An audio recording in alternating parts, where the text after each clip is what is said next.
नमस्कार साथियों, आप सभी का स्वागत है। तो साथियों, आप सभी को पता है कि हम लोग यहाँ पे बेसिक इलेक्ट्रिसिटी जो ITI TO हो गया, फिर किसी भी इलेक्ट्रिकल एग्जाम के लिए तैयारी कर रहे हैं साथियों। मतलब कोई भी एग्जाम आता है तो आप सबको पता है कि जो बेसिक इलेक्ट्रिसिटी का होता है 2 साल का ITI का कोर्स होता है साथियों, उसमें ये सब इनसे सब पूछा जाता है। ठीक है, तो साथियों आप सभी को पता है कि सितंबर में अपना मतलब टेक्निकल अपना जो ITI TO होता है उसका उन्होंने उसका जो ऑफिशियल वेबसाइट है साथियों उस पर डाल के रखा हुआ है। ठीक है, तो साथियों तैयारी करना बहुत ही जरूरी है। तो साथियों इसलिए अपने को जो उसका बेसिक होता है प्लस अंदर में जो नॉलेज दिया जाती है वो पढ़ना बहुत जरूरी है। फिर जब एग्जाम आती है तो 1 क्वेश्चन है, न्यू टाइप क्वेश्चन है, उससे आप काम चला सकते हैं। ठीक है, और उसके लिए अपने को साथियों पहले ये बेसिक तो पढ़ना ही पड़ेगा ना, अंदर का जो मटेरियल होता है क्या होता है वो तो समझना पड़ेगा ना। तो ठीक है, तो देखिए मैं इस पर आ गया था कल, जैसे कि आपको पता है मैंने इसमें 3 पिन सॉकेट ये पढ़ा दिया था। ठीक है, आज हम जानेंगे पुश बटन स्विच क्या होता है इसके बारे में, तथा इनसे संबंधित सामान यहाँ पे सब इक्विपमेंट जितने भी वो सब जानेंगे। ठीक है, तो पुश बटन स्विच, इसको बेल स्विच भी कहते हैं और इसे इलेक्ट्रिक बेल, फ्लोरोसेंट ट्यूब इत्यादि को ऑन करने के लिए प्रयोग किया जाता है। यह प्लास्टिक या बैकलाइट का बना हुआ होता है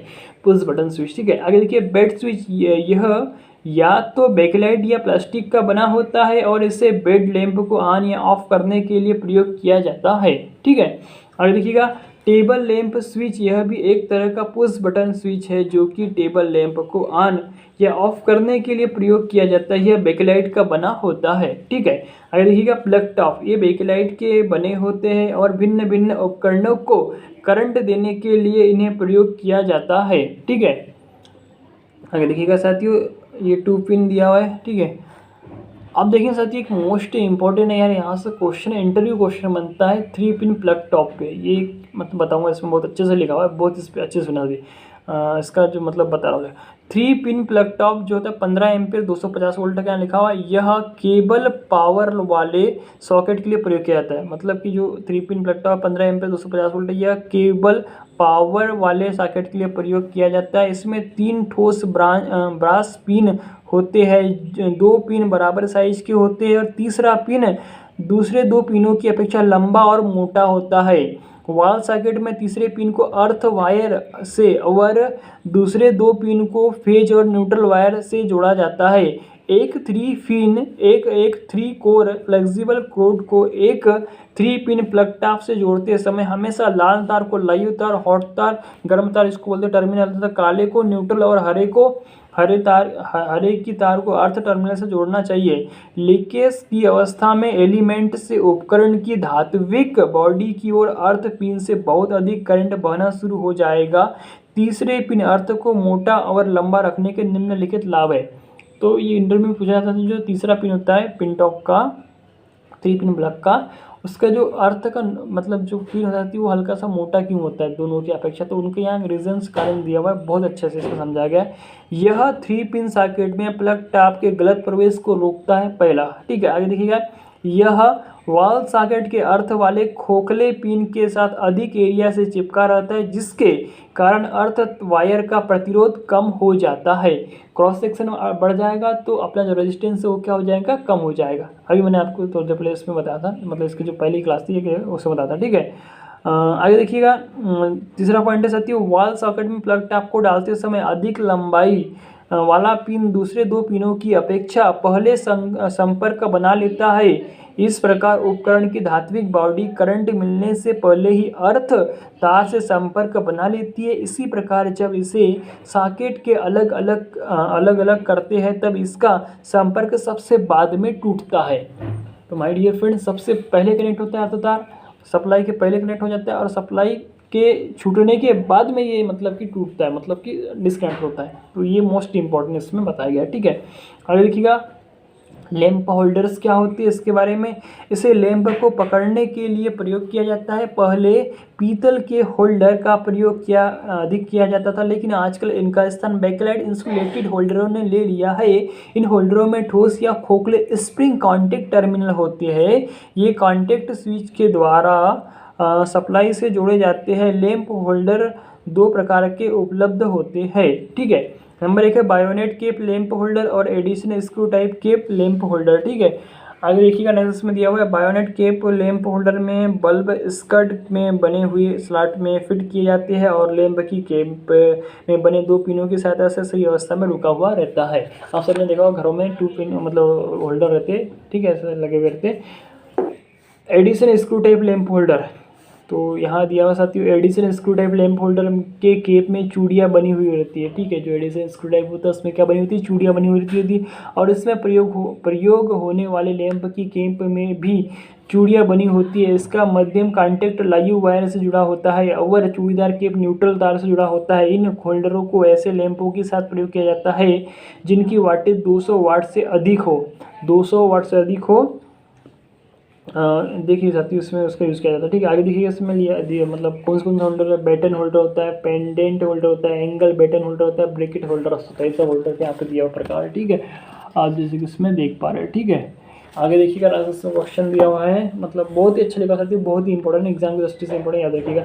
बायोनेट केप लैंप होल्डर 200 वाट से कम वाटेज वाले लैंप के साथ प्रयोग किए जाते हैं तथा 200 से 300 वाट तक लैंप के साथ एडिशन स्क्रू टाइप होल्डर का प्रयोग किया जाता है। 300 वाट से ऊपर के जितने भी मतलब लैंप होते हैं, ठीक है, वाटेज लैंपों के साथ Goliath screw type lamp holder प्रयोग किया जाता है। तो दोनों को तीनों को याद रखिएगा। बायोनेट के 200 से कम, 200 से ऊपर 200 से अधिक बोलेगा साथियों तो एडिशन, और 300 के ऊपर बोलता है तो गोलियत स्क्रू, ठीक है। वाल ब्रैकेट कई प्रकार के होते हैं और इनमें किसी प्रकार का प्रयोग लाइट की आवश्यकता के अनुसार करते हैं। यदि एक लाइट पॉइंट को एक कोण पर लगाना हो तब एंगल टिप वाल ब्रैकेट को प्रयोग किया जाता है। इसी प्रकार यदि लाइट को दीवार से 90 डिग्री के कोण पर स्थापित करना है तब एल टाइप वाल ब्रैकेट प्रयोग किया जाता है। फैंसी ब्रैकेट का प्रयोग आंतरिक सजावट के लिए किया जाता है, ठीक है। आगे देखिए नेक्स्ट में दिया, भारतीय विद्युत नियम के अनुसार एक लैंप की ऊंचाई जमीन की सतह से 2.5 मीटर से कम नहीं होनी चाहिए। साथियों क्वेश्चन इंपॉर्टेंट है। भारतीय विद्युत नियम, इंडियन इलेक्ट्रिकल नियम के अनुसार लैंप की ऊंचाई जमीन की सतह से कितनी होती है, 2.5 मीटर से कम नहीं होनी चाहिए। तो साथियों मोस्ट इंपॉर्टेंट, एग्जाम में कई बार पूछा गया है कि फर्श से लैंप की हाइट कितनी होती है, ठीक है। जमीन से लैंप की ऊंचाई जमीन की सतह से 2.5 मीटर 2.5 मीटर से कम नहीं होनी चाहिए, ठीक है। आगे देखेंगे सीलिंग रोज क्या होता है। सीलिंग रोज को वायरिंग में पंखों, ट्यूबलाइट, पेंडेंट होल्डर इत्यादि को फ्लेक्सिबल वायर द्वारा सप्लाई देने वाले पॉइंट के तौर पर प्रयोग किया जाता है, ठीक है। ऐसे सर्किट में जहाँ पे वोल्टेज 250 से अधिक हो इनका प्रयोग वर्जित है। मतलब कि जो सीलिंग रोज होती है साथी वो सिंगल फेस में 230 से 250 वोल्ट तक ही यूज़ करना है, 250 वोल्ट के ऊपर में यूज़ नहीं करना है, ठीक है। ठीक है, ये भी बेकेलाइट के बने होते हैं। दो तरह के सीलिंग रोज प्रयोग में लाए जाते हैं, 2 प्लेट और 3 प्लेट सीलिंग रोज। 2 प्लेट सीलिंग रोज का प्रयोग सिंगल लाइट पॉइंट के लिए किया जाता है, जबकि 3 प्लेट सीलिंग रोज का प्रयोग बहुत सी लाइटों के कंट्रोल करने के लिए किया जाता है। इसका प्रयोग चित्र में दिया गया है, ठीक है। चित्र में यहाँ पे दिया गया है, दिखा पा रहे हैं, ठीक है। आपको भी दिखा देते हैं ना, ठीक है। आगे देखिए नेक्स्ट में दिया हुआ साथियों, आई नियम के अनुसार सीलिंग फैन को जमीन से, तो साथियों मोस्ट इंपॉर्टेंट क्वेश्चन है यार, कई बार एग्जाम में पूछा जाता है कि जो आइए इंडियन इलेक्ट्रिकल रूल के अनुसार जो फर्श से पंखे की हाइट कितनी होती है ना। सीलिंग फैन को इसमें दिया हुआ है आई, मतलब इंडियन इलेक्ट्रिकल रूल के अनुसार सीलिंग फैन को जमीन की सतह से 2.75 मीटर से कम की ऊंचाई पर नहीं लगाना चाहिए। 2.75 की कम की ऊंचाई से मतलब इससे नीचे नहीं रखना चाहिए, ठीक है। मतलब 2.75 रहना चाहिए इसकी जो हाइट होती है जमीन फर्श से, ठीक है। सीलिंग फैन को जमीन की सतह से 2.75 मीटर से कम की ऊंचाई पर नहीं लगाना चाहिए, ठीक है। आगे देखिएगा पोर्सिलिन कनेक्टर, यह चीनी मिट्टी के बने होते हैं तथा 1, 2 और 3 वे के रास्ते के होते हैं। इलेक्ट्रिकल वायरिंग में सर्किट को पावर सप्लाई देने के लिए टैपिंग पॉइंट या सप्लाई वाले पॉइंट का कार्य करते हैं और यह भिन्न भिन्न करंट कैरिंग कैपेसिटी क्षमता में उपलब्ध होते हैं, जैसे कि 15, 30, 60 और 100 एम्पियर, ठीक है। आगे देखिएगा नेक्स्ट में दिया हुआ साथियों प्रेस कनेक्टर है। इसे इलेक्ट्रिक केतली, प्रेस हीटर इत्यादि को करंट देने के लिए फीमेल कनेक्टर की तरह प्रयोग किया जाता है। इस कनेक्टर में 2 पिन सॉकेट और एक अर्थ कनेक्शन के लिए पत्ती होती है। चपटिया गोल आकार में उपलब्ध होते हैं और इनमें केबल का प्रवेश ऊपर से या साइड से होता है, ठीक है। आगे देखिएगा, आगे साथियों फ्यूज़ मोस्ट इम्पोर्टेंट है, फ्यूज़ के बारे में जानते हैं, ठीक है। फ्यूज़ एक किटकैट फ्यूज़ घरेलू वायरिंग की सुरक्षा के लिए प्रयोग किया जाता है। इसके दो भाग फ्यूज़ बेस और फ्यूज़ कैरियर होते हैं। इंपॉर्टेंट है साथियों, बहुत ही इंपॉर्टेंट है। एक किटकैट फ्यूज़ घरेलू वायरिंग की सुरक्षा के लिए प्रयोग किया जाता है। इसमें दो भाग होते हैं, फ्यूज़ बेस और फ्यूज़ कैरियर। ठीक है, कैरियर बेस चीनी मिट्टी का बना होता है। इसमें दो फिक्स कांटेक्ट पॉइंट होते हैं, जिसके एक पॉइंट के साथ फ्यूज़ में आने वाली जीवित तार लायु तार जोड़ते हैं तथा दूसरे पॉइंट से लोड को सप्लाई देने के लिए तार निकालते हैं। फ्यूज़ कैरियर भी चीनी मिट्टी का बना होता है और इसमें फ्यूज़ एलिमेंट होता है। ठीक है, अगली क्या, फिर किटकैट फ्यूज़ इस बनावट के लिए निम्नलिखित मुख्य लाभ है। ठीक है, इसकी जो बनावट होती है इसके क्या मुख्य मुख्य लाभ बता रहा है। ठीक है, इसके फ्यूज़ की तार को आसानी से बदल सकते हैं। आप सबने देखा होगा घरों में जनरली जो किटकैट फ्यूज़ लगा होता है वहाँ पे हम बोलते हैं उसको फ्यूज़ निकाल के बोलते हैं क्या, बड़े चीनी मिट्टी के जो में रहते हैं तो उसमें क्या होता है, फ्यूज़ उड़ जाता है तो जनरली हम खुद ही बदल देते हैं। ठीक है, उसको आगे देखिएगा। इसके फ्यूज़ की तार को आसानी से बदल सकते हैं और जीवित तार के संपर्क में आने की भी संभावना नहीं होती। ठीक है, आगे देखिएगा। इसके फ्यूज़ तार को बदलना बहुत सस्ता और पड़ता है, मतलब कि हमको होता है जनरली हम तार पकाते हैं कॉपर का थोड़ा सा छोटा सा टुकड़ा उसमें लाके बांध देते हैं। ठीक है, आगे देखिएगा। धात्विक कॉन्टैक्ट के संपर्क में आने की कोई संभावना नहीं होती। कुछ भी हो, इसमें फ्यूज़ तार के साइज का गलत होना या इसके ऑक्सीकरण होने के कारण फ्यूज़ पिघलने की सही करंट का पता नहीं लगता। तो ये भैया इसका एक ही मतलब कि डिसएडवांटेज है ना, ये पता नहीं चल पाता अपने को, है ना। कुछ भी हो, इसमें फ्यूज़ तार के साइज का गलत होना या इसके ऑक्सीकरण होने के कारण फ्यूज़ पिघलने की सही करंट का पता नहीं लगता है। ठीक, आगे देखिए। आयरन प्लेट कट आउट बिना लोहे के ढकने के आमतौर पर सेमी इनक्लोज फ्यूज़ होल्डर प्रयोग नहीं किए जाते हैं। लोहे के ढकने सहित ये fuse holder iron plate cut out कहलाते हैं। ठीक है, अब देखिए साथियों इसमें दिया हुआ इंसुलेटर।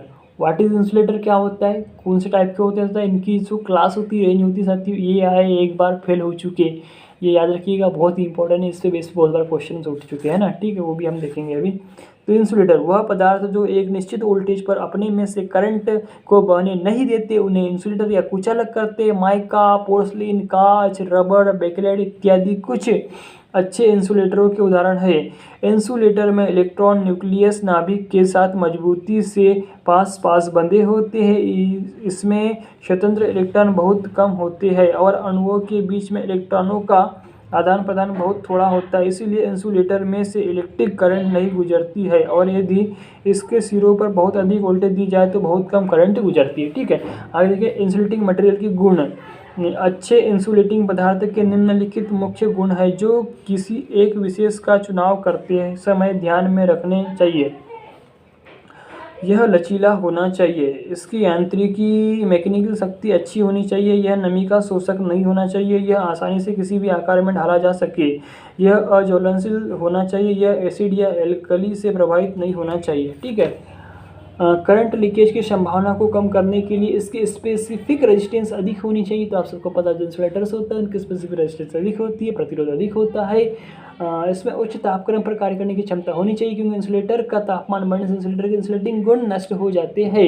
इसकी डाइलेक्ट्रिक स्ट्रेंथ अधिक होनी चाहिए। तो डाइलेक्ट्रिक स्ट्रेंथ जो होता है किलो वोल्ट प्रति एमएम में होती है, साथ ही क्या होनी चाहिए, उच्च होनी चाहिए, अधिक होनी चाहिए। ठीक है, आगे देखिएगा। इसका डेफिनेशन लिखा हुआ है कि 1 मिलीमीटर मोटी इंसुलेटर की प्लेट को दी जाने वाली वोल्टेज का वह मान जिस पर इंसुलेटर के इंसुलेटिंग गुण नष्ट हो जाए इंसुलेटर की डाइलेक्ट्रिक स्ट्रेंथ कहलाती है।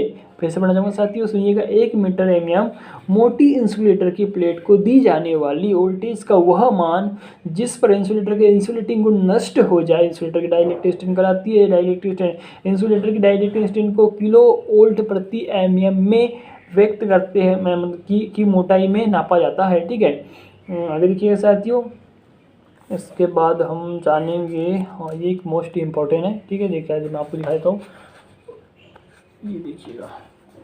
इंसुलेटिंग मटेरियल का विभाजन। इंसुलेशन मटेरियल को ये आए एक बार फेल हो चुके हैं 90, 105, 120, 130, 155, 180 और 180 से अधिक। तो जो 90 डिग्री पे होता है, ठीक है, वाई होता है। ठीक है साथियों, वाई ये आए एक बार, है ना, फेल हो चुके में।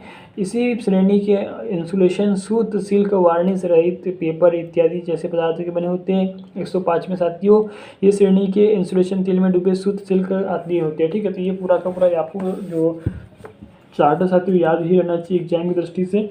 इसमें बहुत बार क्वेश्चन पूछता है, इनका टेम्परेचर पॉइंट पूछ लेता है, या फिर ये जो मटेरियल है ये किसके टेम्परेचर के अंतर्गत आती है ये भी पूछ लेता है। ठीक है, तो आई होप साथियों ये अपना जो चैप्टर है ये आज खत्म हो गया। अपना केबल वाला जो चैप्टर था इसमें, इसका नाम है केबल वायर और इलेक्ट्रिकल एक्सेसरीज। ठीक है, तो आगे नेक्स्ट अध्याय में फिर से हम देखेंगे साथियों, जो बाद में जो भी अध्याय है ना इसका जो है ना। तो साथियों आई होप कि आप इस वीडियो को एंजॉय कर रहे होगे और बहुत अच्छे से देख रहे होगे। तो साथियों आप सबको मेरा प्यार भरा धन्यवाद। आप सबको एक निवेदन है साथियों को, प्लीज़ चैनल को शेयर करें और लोगों को भी मतलब बताएं कि जो ITI का साथियों की जो पढ़ाई होती है यहाँ पे भी की जाती है। ठीक है, तो साथियों आप सबको मेरा प्यार भरा धन्यवाद।